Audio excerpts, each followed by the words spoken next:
الحمد لله نحمده ونستعينه ونستغفره ونؤمن به ونتوكل عليه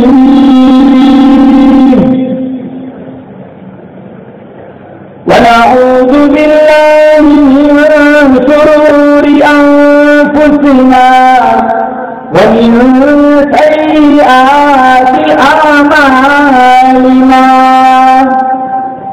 من يهده الله فلا مضل له ومن يضلله فلا هادي له ونشهد أن لا إله إلا الله وحده لا شريك له ونشهد أن سيدنا وسندنا وشفيعنا وحبيبنا ومولانا محمدا عبده ورسوله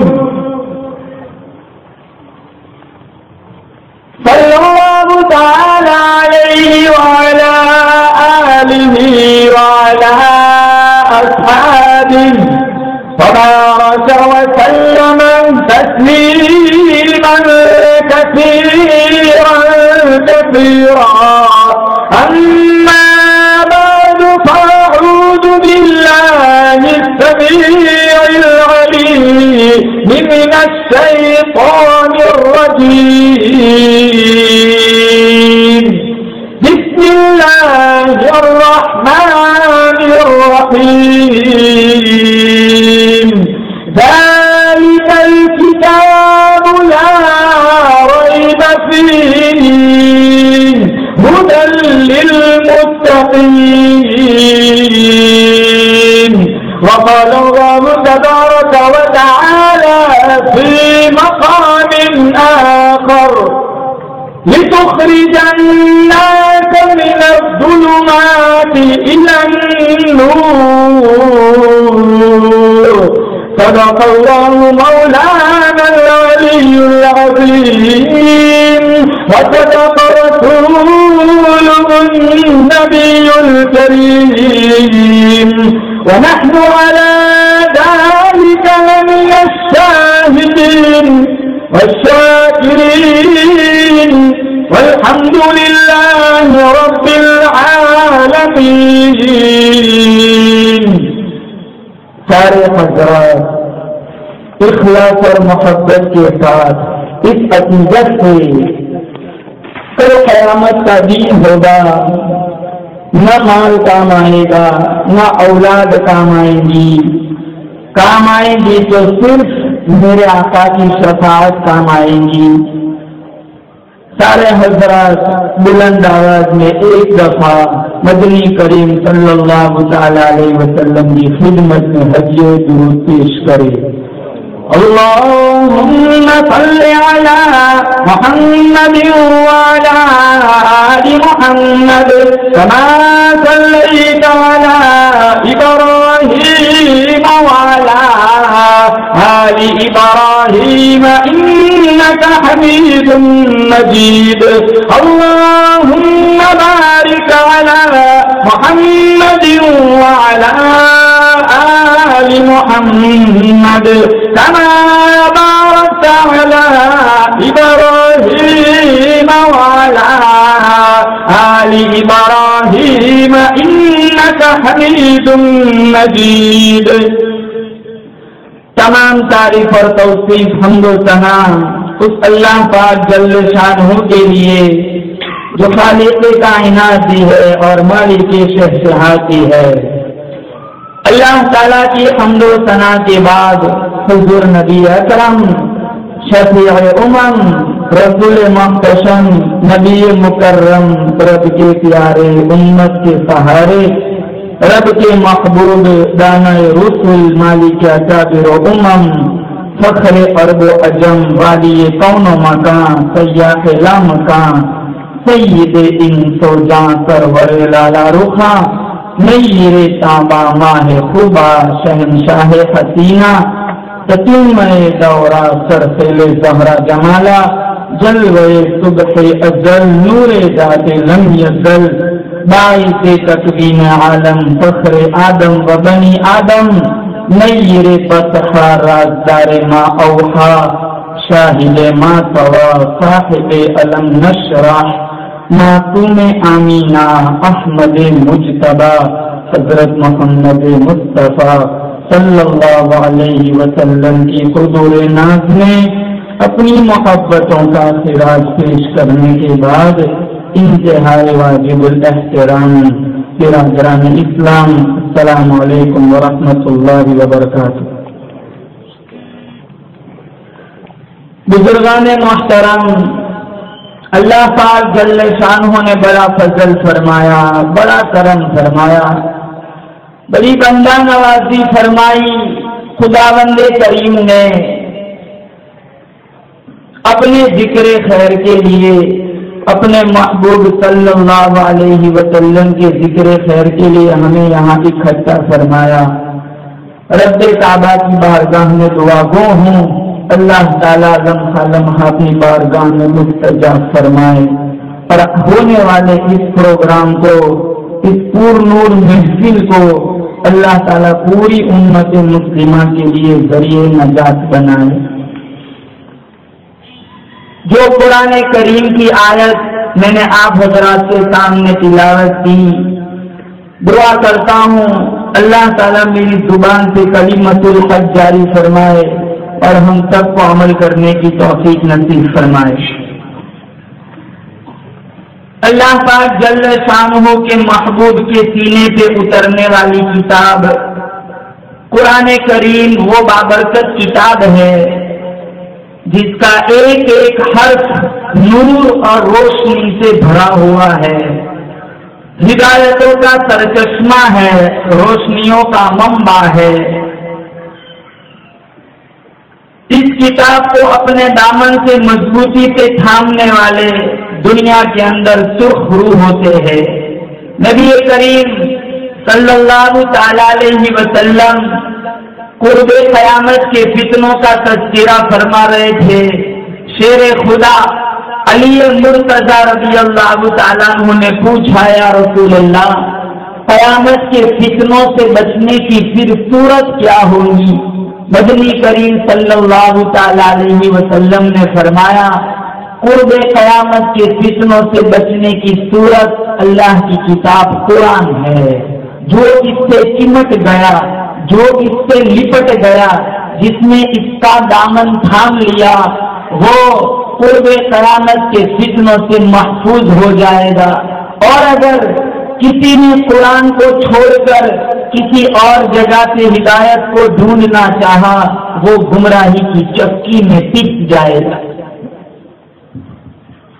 اس لیے اللہ پاک جل شانہ نے قرآن کریم میں فرمایا، کتاب انزلناہ الیک لتخرج الناس من الظلمات الی النور۔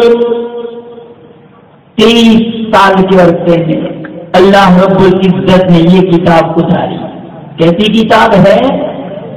اللہ نے قرآن میں فرمایا، اندھیروں میں بھٹکے ہوئے لوگوں کو روشنی کی طرف لانے والی کتاب، رب سے بچھڑے ہوئے لوگوں کو رب سے قریب کرنے والی کتاب، قعر مسلط میں گرے ہوئے لوگوں کو اوج ثریا پر پہنچانے والی کتاب، کفر و شرک کے دلدل میں پھنسے ہوئے لوگوں کو توحید کے دامن میں آباد کرنے والی کتاب، قیامت تک آنے والی ساری انسانیت کے لیے دستور حیات ہے، منشور حیات ہے، ضابطۂ حیات ہے، بلکہ ساری انسانیت کے لیے آب حیات ہے۔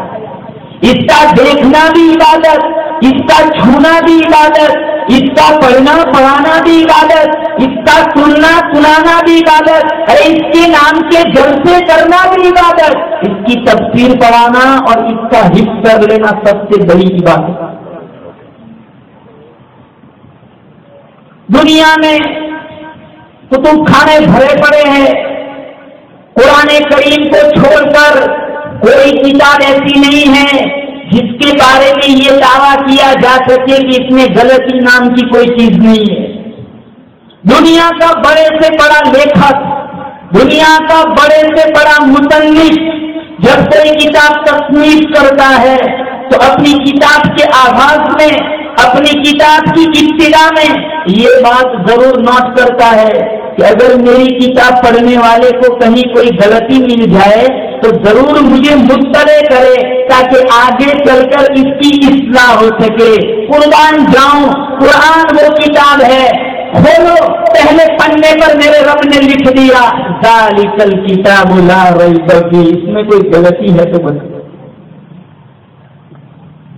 غلطی نام کی کوئی چیز نہیں. جو دعویٰ قرآن کا ہے دنیا کی کسی کتاب کے بارے میں وہ دعویٰ نہیں کیا جا سکتا. محمد بن ادریس، علامہ شافعی علیہ الرحمہ نے کتاب لکھی، اپنے شاگرد سے کہا یہ کتاب میرے سامنے پڑھو. شاگرد نے من و عن پوری کتاب علامہ شافعی کے سامنے پڑھی.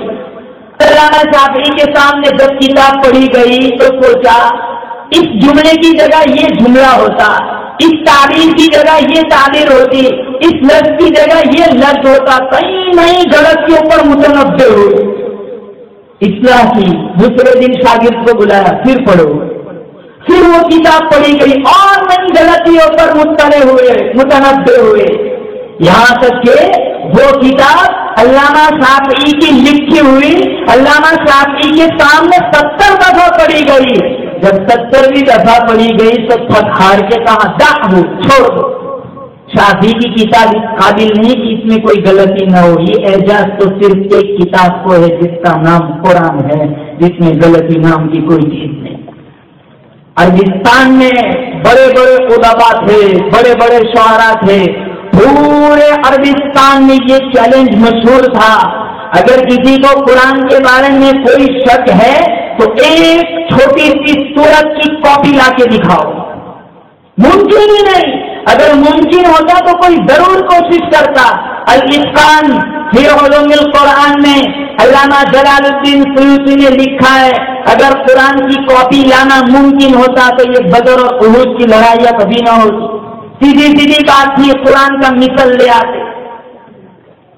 پچھلے زمانے میں ڈاکٹر گزرا ہے، ڈاکٹر شریف، اس نے ایک کتاب لکھی جس کا نام ہے الفرقان الحق. انٹرنیٹ پر بھی یہ کتاب موجود ہے. جب یہ کتاب اس نے تصنیف کی تو اس نے یہ دعویٰ کیا کہ میں قرآن کا مقابل لے آیا ہوں. اس سورت کی اس کی کتاب کی جو اس نے پہلی سورت کا نام لکھا ہے سورت البسملہ. آپ دیکھو وہ کتاب انٹرنیٹ پر. لفظ تو جوڑنے بیٹھ گیا لیکن قرآن کی معنویت کہاں سے لائے. ایک زمانے میں ایک شاعر تھا متنبی، اس نے بھی کوشش کی تھی اور یہ دعویٰ کیا تھا میں بھی قرآن کا مثل لے آیا. قرآن کی ایک معروف سورت ہے القاریہ القاریہ وما ادراک ما القاریہ. کھڑکھڑانے والی، کانوں کے پردوں کو چیرنے والی وہ گونج، وہ گرج، وہ آواز انسان سراپا حیرت ہے. القاریہ. ابھی حیرت ختم نہیں ہوئی، فوراً اللہ نے دوسرا سوال القاریہ. وہ قاریہ کیا ہے؟ ابھی حیرت میں انسان ڈوبا ہوا ہے، عقل، خرد، فہم، سوچ، ادراک سے ماورا ہے. فوراً تیسرا سوال وما ادراک ما القاریہ. اے اپنے علم پر ناز کرنے والے انسان، تجھے کیا معلوم کہ وہ قاریہ کیا ہے؟ اب متنبی نے بھی کوشش کی، اس نے اس کے مقابل میں سورت لایا الفیل ملفیل وما ادراک ملفیل اور کہتا ہے میں قرآن کا مقابل لیا ہے. فیل عربی میں کہتے ہیں ہاتھی کو. قرآن کا اسلوب دیکھو، القاریہ ایک چیز رکھی گئی کھڑکھڑانے والی، کانوں کے پردوں کو چیرنے والی.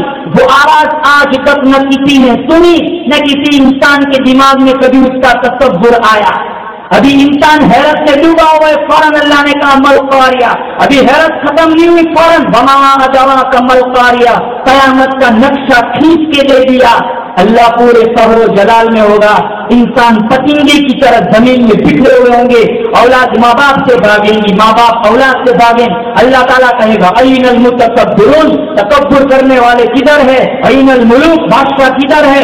کوئی سر نہیں اٹھائے گا۔ پھر اللہ کہے گا انا الملک، میں بادشاہ ہوں۔ اللہ نے پورا قیامت کا نقشہ کھینچا، سوال پر سوال۔ اور متنبی کی بیتو کی بات سنا، الفیل ہاتھی، جب کہہ دیا الفیل ہاتھی تو بات سمجھ آ گئی، تو پھر دوسرا سوال کہتا ہے من فیل ہاتھی کیا ہے؟ سوال بنتا ہی نہیں، پہلے لفظ سے بات سمجھ آ گئی، پھر دوسرا تیسرا سوال وما ادراک مل فیل، تم کیا جانو ہاتھی کیا ہے؟ بچہ جانتا ہے کہ ہاتھی، لفظ تو جوڑنے بیٹھ گیا، لیکن قرآن کی جو معنویت ہے، جو بلاغت ہے، اس کو کیسے پہنچ سکتا ہے؟ تیرے سامنے یوں دبے لچے فتح عرب کے بڑے بڑے، کوئی جانے کے منہ میں زبان نہیں جسم میں جان نہیں۔ 7 مہینے تک کعبۃ اللہ کی دیوار پر سورۃ الکوثر لٹکتی رہی۔ پورے عربستان میں یہ چیلنج کا کوئی ہے جو اس سورت کا صرف مثال لا کے دکھا دے؟ دور دراز سے ایک شاعر آیا، اس نے پڑھا انا اعطیناک الکوثر فصل لربک وانحر ان شانئک هو الابتر۔ 3 آیت جب پوری ہوئی تو 4تھی آیت کی جگہ پر اس نے قلم اٹھایا، لکھا ما ھذا کلام البشر، یہ چیز کسی بشر کا کلام نہیں ہے۔ ایک ہفتے کے بعد ایک دوسرا شاعر آیا، اس نے جب یہ عبارت پڑھی تو کہا انا اعطیناک الکوثر فصل لربک وانحر ان شانئک هو الابتر۔ جب 4تھی آیت کی جگہ پر پہنچا جو لکھا ہوا تھا ما ھذا کلام البشر، اس نے قلم اٹھایا، 4تھی آیت کی نیچے لکیر کھینچی، 5ویں آیت پر لکھا ولکن ھذا کلام البشر۔ یہ پہلے 3 تو کسی بشر کے نہیں، لیکن یہ 4تھا کسی بشر کا ہے۔ ہر نبی کو معجزہ دیا، اللہ تعالیٰ کی یہ عادت شریفہ رہی ہے، ہر نبی کو معجزہ ان کے زمانے کے مطابق دیا گیا۔ داؤد علیہ السلام کا زمانہ تھا، لوہے کی صنعت عروج پر تھی، لوگ لوہے کا کام کیا کرتے تھے، لوہے کو گرم کر کے مون کر کے پھر شکلیں بناتے تھے، زرہیں بناتے تھے۔ اللہ تعالیٰ نے اپنے نبی داؤد علیہ السلام کو جو معجزہ دیا کہ صرف لوہا ہاتھ میں لیتے تھے نرم ہو جاتا، لوگوں کو گرم کر کے نرم کرنا پڑتا تھا، لیکن اللہ کا نبی داؤد صرف ہاتھ میں لے کے نرم ہو جاتا تھا۔ یوسف علیہ السلام کا زمانہ تھا، گھر گھر حسن کا چراغ جل رہا تھا، اللہ تعالیٰ نے اپنے نبی یوسف علیہ السلام کو معجزے حسن سے نوازا۔ موسیٰ علیہ السلام کا زمانہ آیا تو گھر گھر جادوگر پائے جاتے تھے، جادوگری کا فن عروج پر تھا۔ اللہ تعالیٰ نے اپنے نبی موسیٰ علیہ السلام کو ایک عصا دیا جو کبھی چھوٹا ہو جاتا تھا، کبھی بڑا ہو جاتا تھا، پتے بھی جھاڑتے تھے اور بکریاں بھی ہانکتے تھے اور ٹیک بھی لگاتے تھے، اور جب ضرورت پڑتی تھی تو یہی لاٹھی یہ سانپ بن جاتی تھی اور منو ٹنوں کے حساب سے پھینکی ہوئی رسیوں کو نگل جاتی۔ پھر جب سمٹتا تو نہ قد بڑا، نہ وزن بڑا، نہ حجم بڑا، بالکل پہلے کی طرح عصا بن گیا۔ جادوگری کا فن عروج پر تھا، اللہ نے یہ معجزہ دیا، سارے جادوگروں کی کمر توڑ دی۔ صالح علیہ السلام کا زمانہ آیا تو لوگ پہاڑوں سے پتھروں سے چیزیں بنا لیتے تھے، اللہ تعالیٰ نے اپنے نبی کو معجزہ دیا، نے اشارہ کیا، زندہ اونٹنی پہاڑی سے نکال کے دکھائی۔ عیسیٰ علیہ السلام کا جب زمانہ آیا، طب یونانی عروج پر تھا، ہر مرض کی تشخیص کر کے علاج معالجہ ڈھونڈ لیتے تھے، لیکن 3 بیماریاں ایسی تھی جن کا ان کے پاس کوئی علاج نہیں تھا۔ مادر ذات اندھوں کی آنکھ میں وہ روشنی نہیں بھر سکتے تھے، کوئی کے جسم کو شفا نہیں دے سکتے تھے، اور موت کا ان کے پاس کوئی علاج نہیں تھا۔ اللہ تعالیٰ نے اپنے نبی عیسیٰ علیہ السلام کے ہاتھوں یہ تینوں علاج رکھ دیے۔ آپ مادر ذات اندھے کی آنکھ میں انگلی پھیرتے تھے، نور اتر جاتا تھا، شفا مل جاتی تھی جب کوئی کے جسم پر ہاتھ پھیرتے تھے، اور مردے کے پاس جا کر ٹھوکر لگا کے قم باذن اللہ، مردہ کھڑا ہو کر گفتگو کرنے لگتا ہے۔ ہر نبی کو معجزہ اس کے زمانے کے حساب سے دیا گیا. جب ہمارے نبی کا زمانہ آیا, گھر گھر شاعر پایا جاتا تھا, گھر گھر ادیب پایا جاتا تھا, ہر انسان کو اپنی زبان پر ناز تھا. اللہ تعالیٰ نے اپنے نبی کو معجزہ قرآن عطا فرمایا جس نے تاروں کی کمر توڑ دی, اور جس کی حفاظت کا ذمہ اللہ نے خود اپنے ذمہ کرم پر لیا. اِنَّا نَحْنُ نَزَّلْنَا الذِّكْرَ وَإِنَّا لَهُ لَحَافِظُونَ. توریت اللہ نے اتاری, حفاظت کا ذمہ اللہ نے نہ لیا. زبور اللہ پاک جل شانہ نے دنیا میں اتاری, حفاظت کا ذمہ نہ لیا. انجیل عیسیٰ علیہ السلام پر میرے رب نے اتاری, حفاظت کا ذمہ اپنے ذمہ کرم سے نہ لیا. جب قرآن کی باری آئی, میرا رب قرآن میں کہتا ہے اِنَّا نَحْنُ نَزَّلْنَا الذِّكْرَ وَإِنَّا لَهُ لَحَافِظُونَ. او کلمہ پڑھنے والے مسلمانوں, اس کتاب کی حفاظت کا ذمہ میں رب لیتا ہوں. کیوں اس کی حفاظت کا ذمہ لیا, باقی 3 کتابوں کی حفاظت کا ذمہ کیوں نہیں لیا؟ کیونکہ ان کتابوں کے بعد دوسری نئی کتاب کا آنا تھا. اگر اس میں کوئی تحریف ہو بھی گئی, بعد والی کتاب آ کر اس کی خلا پور کر دیتی تھی, لیکن یہ قرآن آخری کتاب ہے. ہمارا نبی آخری نبی ہے, اب نہ کوئی نبی ہے نہ کوئی کتاب ہے. قیامت تک انسانیت کے دکھوں کا مداوا اللہ نے قرآن دیا ہے. اس لیے میرے نبی نے فرمایا راتوں کو اٹھ کے قرآن پڑھا کرو, قرآن پڑھتے رویا کرو. ادبوا اولادکم بثلاث خصال. 3 چیزیں, 3 تحفے ایسے ہیں جو تم اپنی اولاد کو دے سکتے ہو کہ تمہیں معصوم بچہ 10 حدیث فٹافٹ سنا. میں دعویٰ کر کتنے نوجوان ایسے ہوں گے جن کو یہ حدیثیں یاد نہیں ہوں گی. اگر یہ بچہ آگے چل کر عالم دین اسلامک اسٹیج پر نمایاں کارنامہ انجام دے گا, دعوے کے ساتھ کہتا ہوں. اللہ تعالیٰ ان اساتذہ کرام کی کاوشوں کو قبول فرمائے. 3 چیزیں میرے نبی نے فرمایا, 3 تحفے ایسے جو تم اپنے اولاد کو دے سکتے. نمبر 1 حب نبیکم. سب سے پہلے اپنے نبی کا پیار سکھلاؤ, ان کے سامنے درود پڑھو, اس سے بیٹھ کے دعاؤں کے ساتھ ساتھ درود کی تلقین کیا کرو. دوسری چیز حب اہل بیتی, اہل بیت کی محبت سکھلاؤ. اور تیسری چیز ان کے ہاتھوں سے موبائل چھین دو, ان کے ہاتھوں سے نوبل چھین لو, ان کے ہاتھوں سے فلم کی سیڑیاں چھین لو, اور ان کے ہاتھوں میں قرآن تھما دو. کاش ہمارا معاشرہ قرآنی معاشرہ ہوتا. تاکچوں میں رکھے ہیں قرآن, اندر موڑ کے پر رکھ دیے, ریشمی گلاس چڑھا دیا, بلند جگہ پر رکھا, اس کے نام کی قسمیں کھائی, انسان سمجھ کر اس کا حق ادا ہو گئے. اگر کوئی بندہ اللہ سے سرگوشی کرنا چاہتا ہے, اللہ سے کلام کرنا چاہتا ہے, میرے نبی نے فرمایا تو وہ قرآن لے کر بیٹھ جائے. قرآن اللہ سے ہم کلام ہونا ہے, قرآن اللہ سے سرگوشی کرنا ہے, قرآن اللہ سے گفتگو کرنا ہے. جتنا ادعام, جتنا یقین, جتنی پختگی اس کتاب رحمت سے ملے گی اور کسی جگہ سے نہیں ملے گی. میں ایک سادہ سا سوال کرتا ہوں, اگر آپ کا بچہ انگلش میڈیم میں پڑھتا ہے, 10-12 ماہ کے بعد اگر آپ اس کا اختبار لے, امتحان لے, انگلش بڑی روانی کے ساتھ پڑھتا ہے, لہجہ بھی ٹھیک ہے, انداز بھی بڑا نرالا ہے, اسپیلنگ بھی پھر سناتا ہے, پھر باپ کہتا ہے بیٹے اس کا ٹرانسلیشن تو کر. کہا اب تو ترجمہ تو نہیں پڑھایا جاتا, صرف الفاظ پڑھائے جاتے ہیں. اپنے سینے پر ہاتھ رکھ کے بتاؤ کیا اپنے بچے کو ایسی اسکول میں پڑھانا گوارا کروں گے جہاں صرف مرے الفاظ پڑھائے جاتے ہیں, قرآن کے معانی اور اور انگلش کے معانی اور مطالب سے آگاہ نہیں کرایا جاتا, اور ہم صرف قرآن کی ریڈنگ پر, قرآن کے الفاظ کو پڑھنے پر اپنی نجات کے لیے کافی سمجھ لیتے ہیں.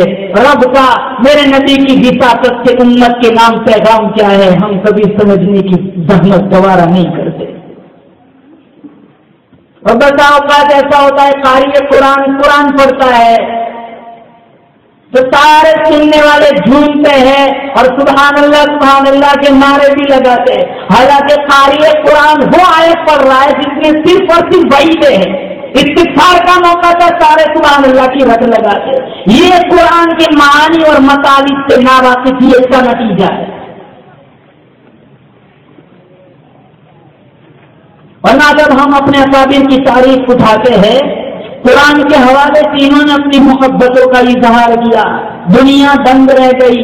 جنید بغدادی رحمت اللہ علیہ نے ایک کتاب لکھی، اپنے شاگرد کو بلایا، مرید کو بلایا، ایک صندوق لیا، اس میں وہ کتاب رکھی اور خادم مرید سے کہا جاؤ اس سے دریائے دجلہ کی موجوں کے حوالے کر دو۔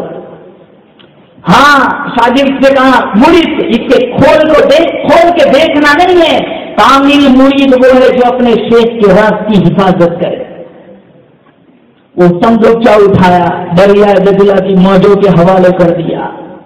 تھوڑی دیر کے بعد کیا منظر دیکھا، پانی پھٹ گیا، دریا نے راہ کشادہ کر دی اور اس صندوقچے کو اپنی آغوش میں لے لیا۔ جب یہ منظر دیکھا، لوٹ کر آیا جنید بغدادی کے پاس اور آ کر کہنے لگا حضور، اگر یہ منظر میری آنکھیں نہ دیکھتی تو میں آپ سے قطعاً سوال نہ کرتا۔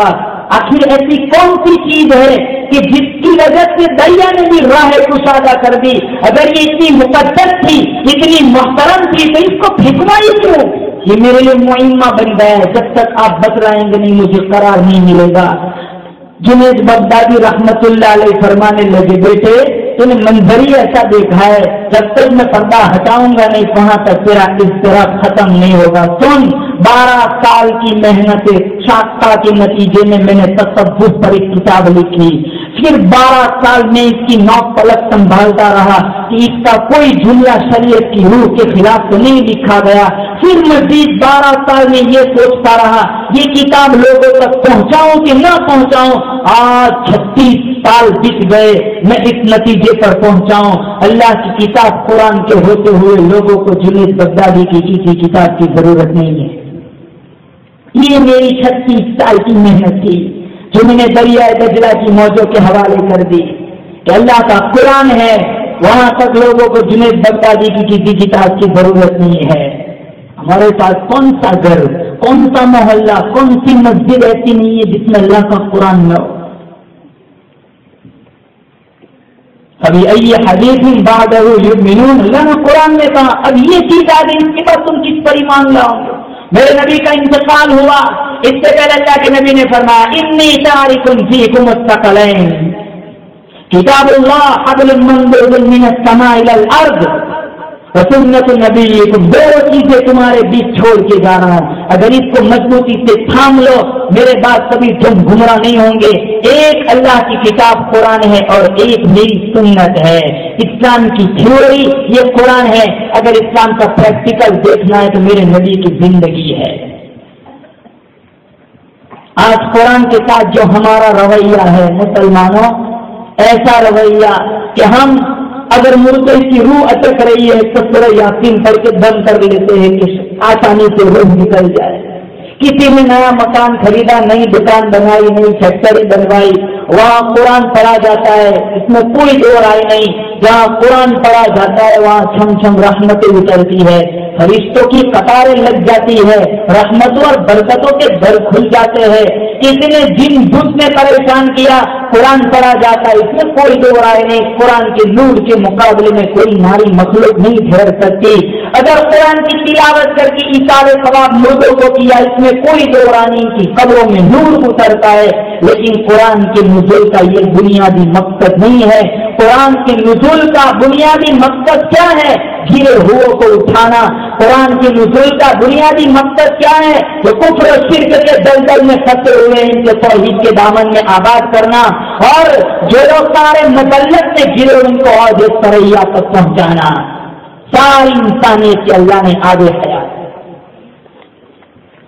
سارا جہان بے وفا، اولاد بے وفا، بیوی بے وفا سونا چاندی بے وفا دھن دولت بے وفا اللہ کا قرآن کہتا ہے میں وفادار ہوں آیت الکرسی کے لیے 3 دفعہ تلاوت کر کے دروازے پر پھونک مار لیا کر مالک کے کائنات کی قسم ساری رات تو سویا کر تیرے گھر کی حفاظت کرنا میری ذمہ داری سورہ تبارک الذی کے لیے او اللہ والے روزانہ رات کو عشاء کی نماز کے بعد میری تلاوت کا معمول بنا لیا کر سارے لوگ قبر میں چھوڑ کے چلے جائیں گے میں اللہ کا قرآن تیری قبر میں پہنچ جاؤں گا سورہ اخلاص چھوٹی سی سورت کے لیے 3 آیت پڑھ کے تیری ماں کی قبر پر پھونک مار دے میں پورا قرآن تیری ماں کی قبر میں چلا جاؤں گا سورہ یاسین کے لیے روزانہ فجر کی نماز کے بعد میری تلاوت کا معمول بنا لیا کر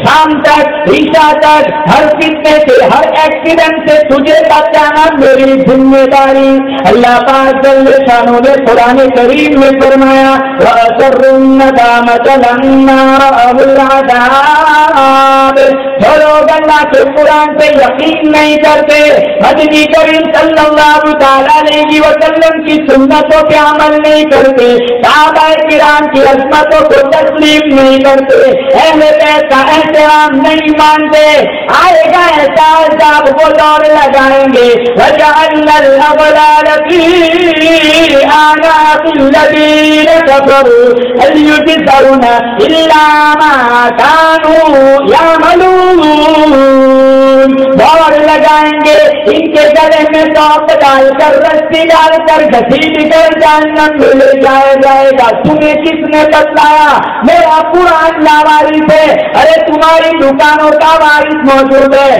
تمہارے مکانوں کا وارث موجود ہے دنیا کے تین کے کا وارث موجود ہے تمہیں کس نے بتلایا میرا قرآن لاوارث ہے میں وہ نیازو پانی پانی پکاروں گے زبانیں اتنی میں لٹک جائیں گے تمہیں پانی نہ ملے گا سارا جہان بے وفا آسمان نہ تھا زمین نہ تھی چاند نہ تھا سورج نہ تھا اللہ پاک جل شانہ نے سورہ طٰہٰ سورہ یاسین کی تلاوت فرمائی سارے کے سارے نوری پر اس سے فرمانے لیں گے کتنے مبارک ہوں گے وہ لوگ جو یہ قرآن سنیں گے کتنی مبارک ہوں گی وہ زبان جس کی تو موت آ رہی ہوگی اللہ کا کلام بھی جاری ہوگا اللہ پاک جل شانہ نے قرآن کریم میں فرمایا کل قیامت کا دن ہوگا میری عدالت لگے گی ایک جماعت ایسی آئیں گی جن کے منہ سے کستوری کی خوشبو آئیں گی سارا میدان مہک گیا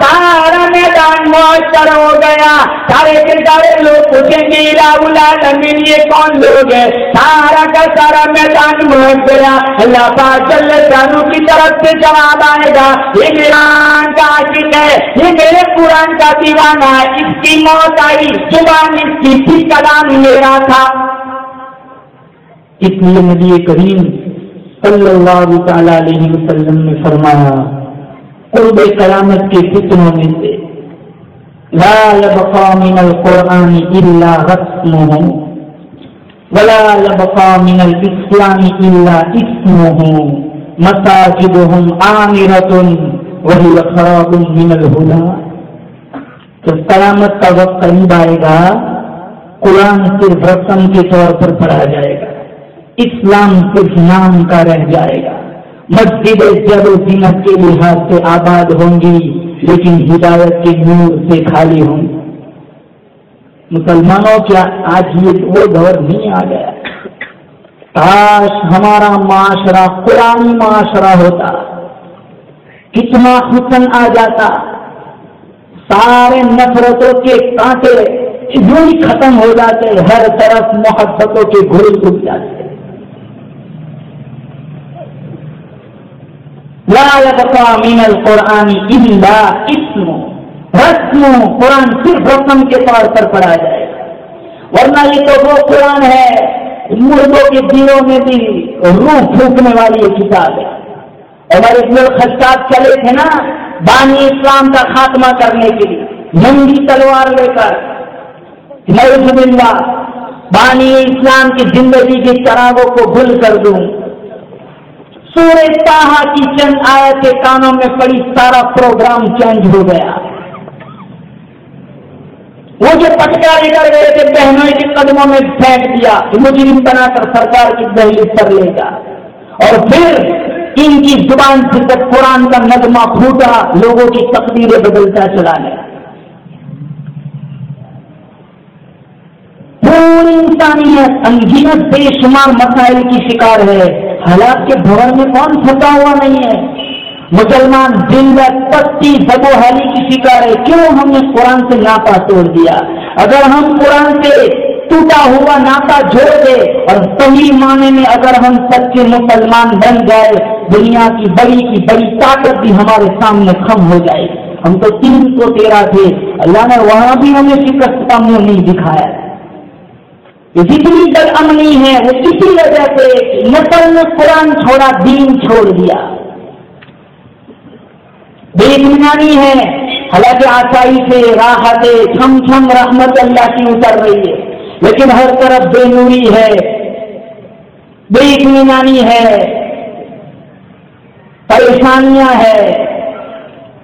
علماء نے لکھا ہے طمانینت دولت میں نہیں ہے، طمانینت لمبی لمبی گاڑیوں میں نہیں ہے، طمانینت خوبصورت عورتوں کے پہلو میں نہیں ہے، طمانینت یہ عالیشان بنگلوں میں نہیں ہے.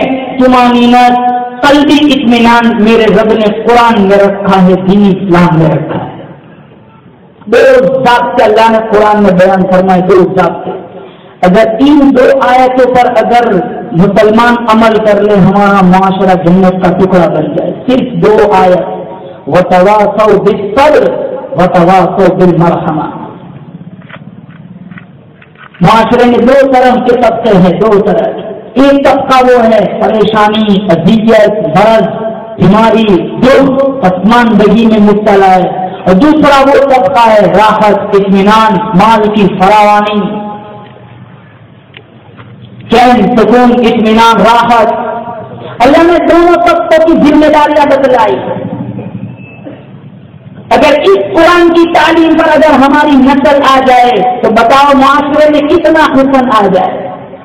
یہ جو غریب ہے، فلاح ہے، مسکین ہے، فقیر ہے، صبح کو کھانا ہے شام کو نہیں ہے، شام کو ہے صبح کو نہیں ہے، بوریاں نشین ہے، بیماریوں میں وجود لکھ رہا ہوا ہے، اللہ نے انہیں سمجھایا کہ تم صبر کرو. دوسرا طبقہ جن کے یہاں مال کی ریل ٹریل ہے، ریل لگا ہوا ہے، سیونگ اکاؤنٹ لمبا چوڑا اکاؤنٹ ہے، دور دور تک ان کے پاس بہت زمینیں ہیں، فراوانی ہے، وسعت ہے. اللہ نے انہیں کہا تم کمزوروں پر رحم کرو، ان کی خوشیاں ان کی دہلیز تک پہنچاؤ.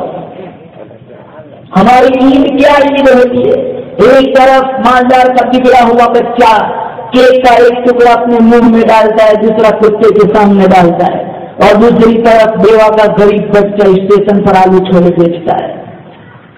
عید کے دن بھی ہم یہ فرق نہیں ختم کر سکتے.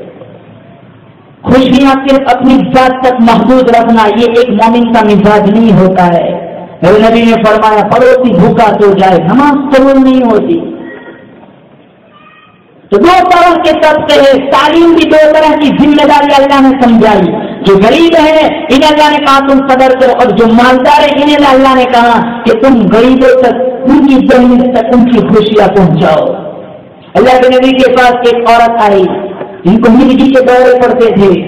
کہا یا رسول اللہ میں اس مرض میں مبتلا ہوں، آپ دعا کر دیجیے میری بیماری ختم ہو جائے، کیونکہ جب مرگی کے دورے پڑتے ہیں میرا فطر کھل جاتا ہے. اللہ کے نبی نے فرمایا ہاں میں دعا کروں گا، یہ بیماری ختم ہو جائے گی، لیکن میں ایک دوسری چیز بتلاؤں. کہاں کون سی چیز؟ کہاں تو صبر کر، میں تجھے جنت کا وعدہ، جنت کی ضمانت دیتا ہوں. کہاں مجھے یہ جنت والا سودا پسند ہے، لیکن میں عورت ذات ہوں، مرگی کے دورے پڑتے ہیں میرا سفر کھل جاتا ہے. کہاں میں دعا کرتا ہوں مرگی کے دورے پڑتے رہیں گے لیکن سفر نہیں کھلے گا. یہ وہ لوگ تھے جو اپنی بیماریوں کو جنت کے سودے پر خرید لیتے تھے. اور آج ہم تھوڑی سی مصیبت آ گئی ہائیوا لا کر اپنی غربت کا تماشا بناتے. مومن کو اگر ایک کانٹا بھی چبھ جائے اس کی بھی جزا اللہ نے جنت میں رکھی ہے. کل جنت میں اللہ تعالیٰ چوبے ہوئے کانٹے کی جب سزا دے گا تو وہ مومن کہے گا ہائے کاش دنیا میں میرے جسم کو لوہے کی کمزیوں سے ادھیڑ دیا جاتا. تو دو طرح کے سب سے اللہ نے بتلایا، دو طرح کی ذمہ داریاں تھی، جو غریب ہے وہ صبر، اور جو مالدار ہے وہ دوسروں پر رحم کرے۔ اگر اس تعلیم پر معاشرہ آ جائے تو پھر بتاؤ معاشرے میں کتنا حسن ہو جائے۔ صحابہ کی زندگی کیسی تھی، ایک ایک آیت قرآن کی سنتے تھے، سارا پروگرام چینج کر دیتے۔ حنظلہ رضی اللہ تعالیٰ عنہ کی جب شادی ہوئی، پہلی رات ہے، بیوی کے پہلو میں لیٹے ہوئے، جب یہاں قرآن کی آیت آئی انفروا فی سبیل اللہ، فوراً دھکا دے اور جانے لگے۔ وہ بیوی بھی ایمان کی بڑی پکی تھی، وہ بھی سامنے آ کے کھڑی ہو گئی، کہاں جا رہے ہو؟ کہا رب کا قرآن آیا ہے، خون کے آخری قطرے تک اسلام کے لیے، اسلام کا نعرہ بلند کرنے کے لیے میدان کارزار میں آؤ۔ کہا میری طرف دیکھو تو صحیح، ابھی تو شادی ہوئی ہے۔ کہا ایک مرتبہ جو چہرہ مصطفیٰ کی طرف ہو گیا وہ اپنی طرف نہیں ہو سکتا۔ وہ بھی ایمان کی بڑی پکی تھی، وہ کہنے لگی ہاں جتنا شوق سے جا رہا ہے نا، واپسی کی امید کوشش مت کرنا۔ کہا کیوں؟ کہا میری بھی تمنا ہے، میری بھی آرزو ہے، میری بھی حسرت ہے، میرا بھی دل کا شوق ہے، کل قیامت کا دن ہو، ساروں کو نام لے لے کر بلایا جائے گا، میری باری آئے گی، میں چاہتی ہوں آواز آئے پہلی رات کے شہید کی بیوہ کو بلاؤ۔ گھرے ہم 80 زخم آئے، انگریزوں کے پوروں سے پہچانے گے، جسم بھی نہیں پہچانا جاتا، اتنے نیزے لگی، اتنی تلواریں لگی۔ جب ساری مبارک لاشوں کو اکٹھا کیا تو حنظلہ رضی اللہ تعالیٰ عنہ کی لاش نہیں مل رہی۔ اللہ کے نبی سے صحابہ نے فرمایا حنظلہ کی لاش نہیں مل رہی۔ مدنی کریم صلی اللہ تعالیٰ علیہ وسلم نے فرمایا انی ارا ما لا ترا، جو میں دیکھتا ہوں وہ تم نہیں دیکھتے۔ حنظلہ جوش میں گھسل کرنا بھول گیا تھا، نوری فرشتے حنظلہ کو گھسل دے رہے۔ یہ بھولو، ایک قرآن کی آیت تم سارا پروگرام چینج کر۔ ایک صحابی تھے، تہجد کے وقت قرآن پڑھ رہے تھے،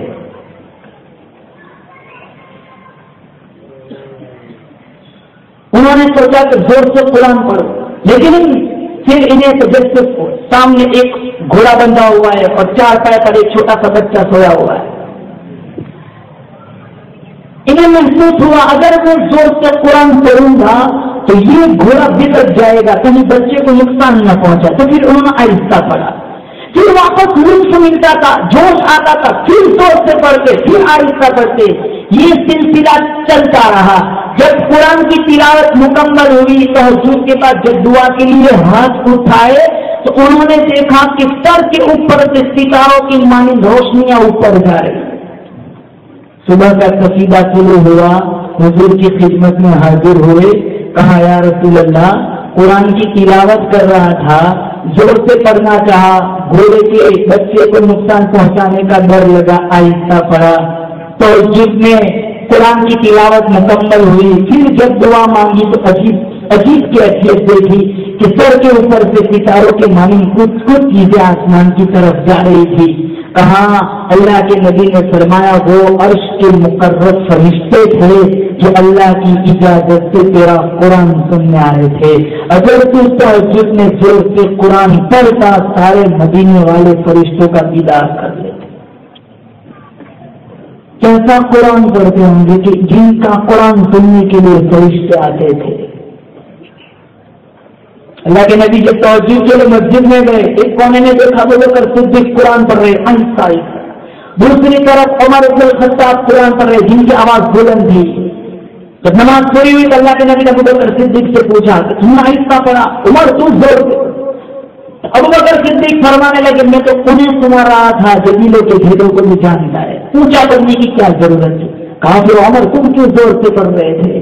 کہا میں سوئے ہوئے لوگوں کو جگانے کے لیے اور شیطان کو بھگانے کے لیے زور سے پڑھتا تھا۔ میرے نبی نے فرمایا کلاہما دونوں ٹھیک ہے۔ اللہ کے نبی نے فرمایا جہاں قرآن پڑھا جاتا ہے شیطان 70 میل دور چلا جاتا ہے اور رحمت کے فرشتے اس مجلس کو گھیر لیتے ہیں۔ لتخرج الناس من الظلمات الى النور، اندھیروں سے نکال کر روشنی کی طرف لے آنے والی یہ کتاب ہے۔ ابی بن کعب اتنا میٹھا قرآن پڑھتے تھے، سارے صحابہ کے استاد، سارے صحابہ قرات ابی بن کعب سے سننا آیا کرتے تھے. مسجد نبوی میں قرآن پڑھ رہے. اللہ کے نبی جب مسجد میں گئے, جب خوبصورت چہرے پر ابی بن کعب کی نظر پڑی تو خاموش ہو گئے. اللہ کے نبی نے فرمایا ابی بن کعب سے, ابن کعب پڑھو. کہاں میں پڑھوں؟ آپ صاحب قرآن ہے, اللہ نے تو آپ پر قرآن اتارا, میں آپ کے سامنے کیسے پڑھ سکتا ہوں؟ کہاں ابن کعب پڑھو, مجھے آپ کی تلاوت سننے کا حکم دیا ہے. وہ رمز شناس تھے. کہاں اللہ مسلمانی کہ اللہ نے میرا نام لیا ہے. نام سماعت اللہ, ہاں اللہ نے تیرا نام لیا ہے محمد. مسجد میں جا کر ابن کعب کی قرات سنو, میں عرش پر بیٹھ کر قرات سنتا ہوں. کیسا خلوص کے ساتھ پڑھتے ہوں گے جن کی تلاوت سننے کی فرمائش رب کعبہ کی طرف سے آیا کرتی تھی. اور آج ہم مکھی بھی بیٹھ جائے کیفیت بدل جاتی ہے. مسجد میں آ کے ملتے جلتے 5 منٹ ہو گئی, 7 منٹ ہو گئی, 8 منٹ کا معمول امام صاحب کا عشاء کی نماز کا, اگر بھول سے 11 منٹ ہو گئی فوراً کہیں امام صاحب تب دیکھو ٹھیک ہے. وہ چاشنی نہیں ہے, وہ حلاوت, وہ مٹھاس نہیں ہے, وہ نور اچک چکا ہے, نکل چکا ہے, سیاہ ہو چکا ہے, پورا سینہ دل سیاہ ہو چکا ہے.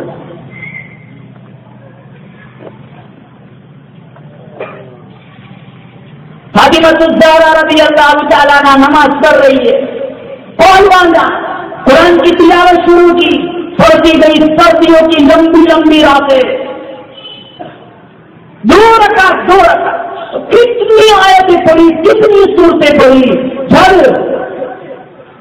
پورے آفتاب کا وقت قریب ہوا, سلام پھیرا, ہاتھ کو اٹھائے, آنکھوں بہائے, کہا مالک تو نے رات کتنی چھوٹی بنائی ہے, 2 رکعت تو رات پوری ہو گئی. کیسی 95% عورتیں قرآن کیا نماز بھی نہیں پڑھی, 95% مرد نماز قرآن نہیں. عمر بن الخطاب جب ارض تہامہ میں پہنچے, زاروں پکار رونے لگے. لوگوں نے پوچھا امیر المؤمنین کیا بات ہے؟ کہا یہی وہ سرزمین ہے, میرے باپ خطاب نے مجھے 5 اونٹ دیے تھے کہ لائن میں کھڑا کرو. میں آگے والا کھڑا کرتا تھا, پیچھے والا ٹیڑھا ہو جاتا تھا, پیچھے والا کھڑا کرتا تھا, آگے والا ٹیڑھا ہو جاتا تھا. ماں دوڑ بھاگ کے دونوں کو سیدھا کرتا تھا, بیچ والا ٹیڑھا ہو جاتا تھا. میرا باپ مجھے مارتا تھا. ایک عرب کا بیٹا ہو کے 5 اونٹ لائن میں کھڑا نہیں کر سکتا.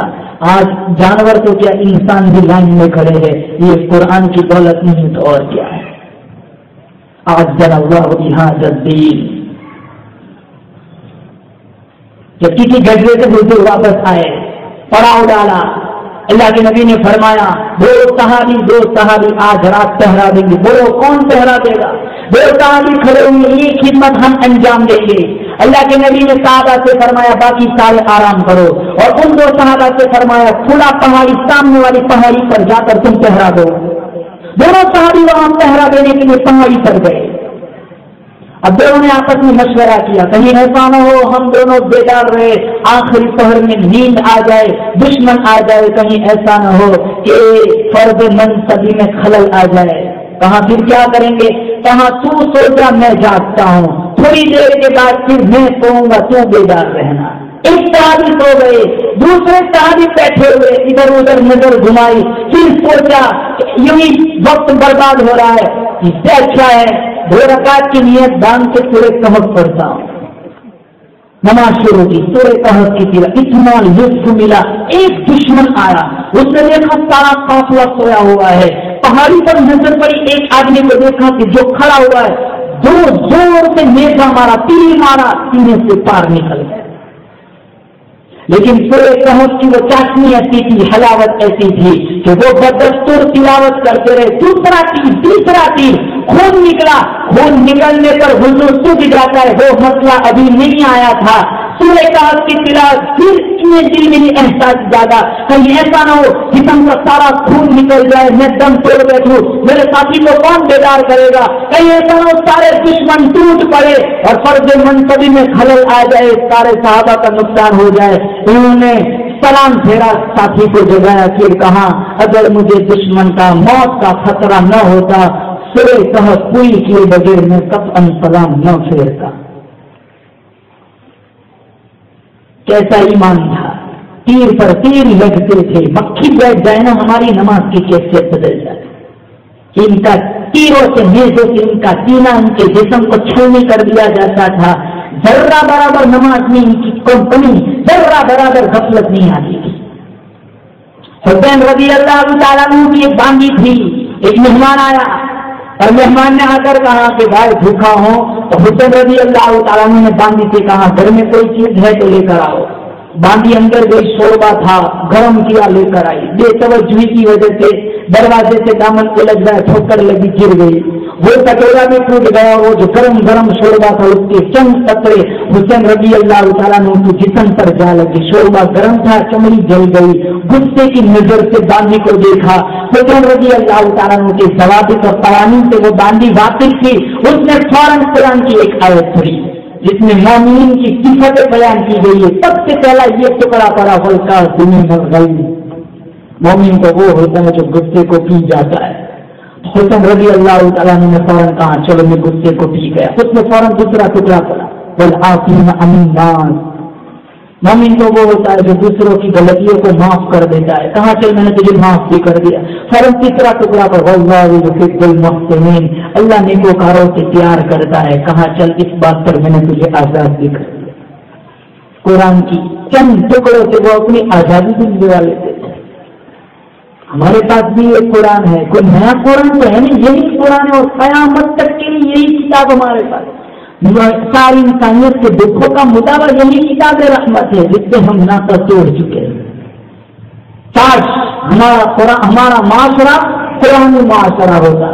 اگر اس قرآن کی تعلیم پر اگر ہم آ جائیں گے تو دنیا کی بڑی سے بڑی طاقت بھی ہمارے سامنے خم ہو جائیں گی. 56-57 اسلامی حکومتیں ہیں لیکن مسلمان ذلت پستی بدوحالی کے شکار ہے اور اذیت مسلمان پریشانیوں میں مبتلا ہے. اس کی ایک ہی وجہ ہے مسلمانوں نے دین چھوڑا، قرآن چھوڑا. یہ کتنی بابرکت محفل ہے. ایک بچے نے قرآن کریم کی تکمیل کی. میرے نبی کا فرمان ہے جس مجلس میں قرآن کریم کو پورا تکمیل کی جاتی ہے اللہ تعالیٰ اس مجلس میں مانگی ہوئی دعا قبول کرتا ہے. میں دعا کرتا ہوں آپ سبھی حضرات بھی میرے لیے دعا کرے. اللہ تعالیٰ ہمیں ایسی موت دے مرتے وقت اللہ کی توحید، حضور کی محبت، صحابہ کرام کی عظمت، اہل بیت کا احترام نصیب فرمائے. اللہ ہمیں قرآن کے عشق نصیب فرمائے. اور دوسری گزارش یہ کرتا ہوں جن لوگوں کے بچے مکاتب میں نہیں آتے ہیں ان کے اپنے بچوں کو مکتب میں بھیجو، ان کے ہاتھوں میں قرآن دو، انہیں دین کی تعلیم سے آشنا کراؤ، ان کے کانوں کو حضور کے دروس سے آشنا کراؤ. اگر ان بچوں میں دین آ گیا یہ تمہاری موت کے بعد تمہاری قبروں پر آ کر فاتحہ پڑھیں گے. اگر ان بچوں میں دین نہیں ہوگا، اگر دین گریز ہوں گے کل تم دنیا سے چلے جاؤ گے. ان کے دامن میں اتنی فرصت نہیں ہوگی کہ وہ ہاتھ اٹھا کر تمہارے لیے دعا بھی کرے. پردے کی آڑ میں بیٹھی ہوئی جو مائیں ہیں ان سے بھی گزارش کرتا ہوں کہ اپنے بچوں کی تربیت کرے. 80% رول کتب خانے بھرے پڑے ہیں. یہ جتنے بھی چوٹی کے علماء ہیں ان کے پیچھے ان کی ماں کا کردار ہے. 80% ماں کا رول. 22,000 لشکر جرار کے سامنے حسین ابن علی اگر بچا ہوا ہے کربلا کے میدان میں تو اس کے پیچھے فاطمہ بنت محمد کی دودھ کی تاثیر ہے. اگر ماں ام الخیر ہے تو بیٹا غوث اعظم شیخ عبد القادر جیلانی بنتا ہے. اگر مائیں نیک ہوں گی بچے نیک ہوں گے اور اگر مائیں دن بیدار ہوں گی تو بچے دین سے کوسوں دور ہوں گے. اللہ تعالیٰ اس جلسے کو قبول فرمائے. اللہ تعالیٰ آنے والے سارے حضرات کی جائز مرادوں کو پورا فرمائے. جنہوں نے اس جلسے کا انعقاد کروایا اللہ تعالیٰ بار بار انہیں حرمین شریفین کی زیارت نصیب فرمائے. موت تک انہیں کسی کا محتاج نہ بنائے. چین سکون اطمینان راحت والی زندگی نصیب فرمائے. یا صاحب الجمال و یا سید البشر من وجهك المنير لقد نزل القمر لا يمكن الثناء كما كان حقه بعد خدا بزرطور قصہ مختصر. واخر دعوانا الحمد لله رب العالمين.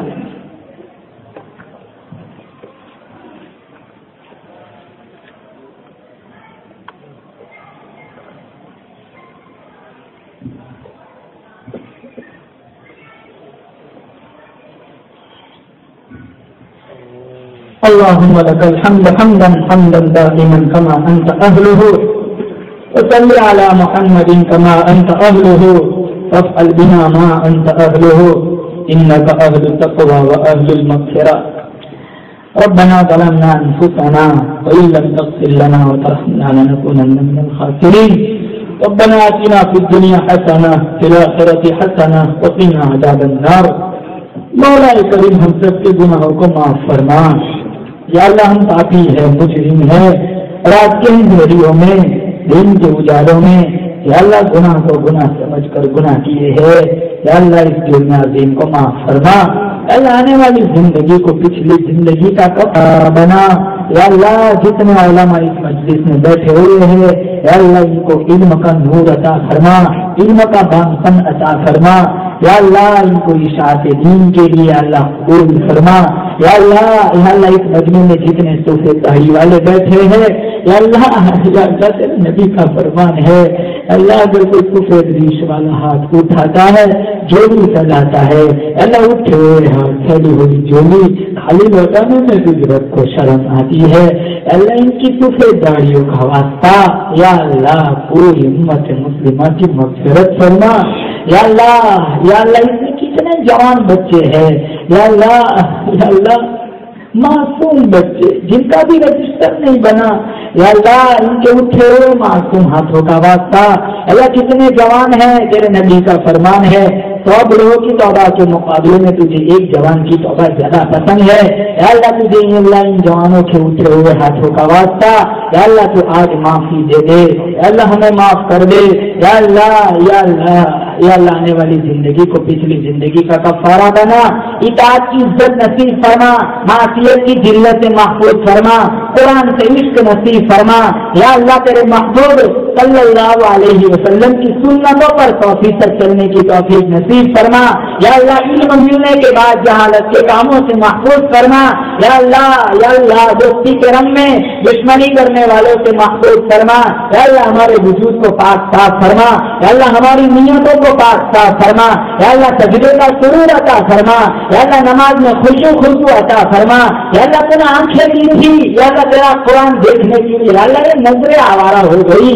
یا اللہ تیرے ہاتھ دیے تھے انہیں پکڑ کے میرا قرآن پڑھیں گے. یا اللہ ان ہاتھوں نے ظلم کرنا شروع کر دیا. یا اللہ تمہیں پاؤں دیے تھے چل کر میری مسجد میں آئیں گے.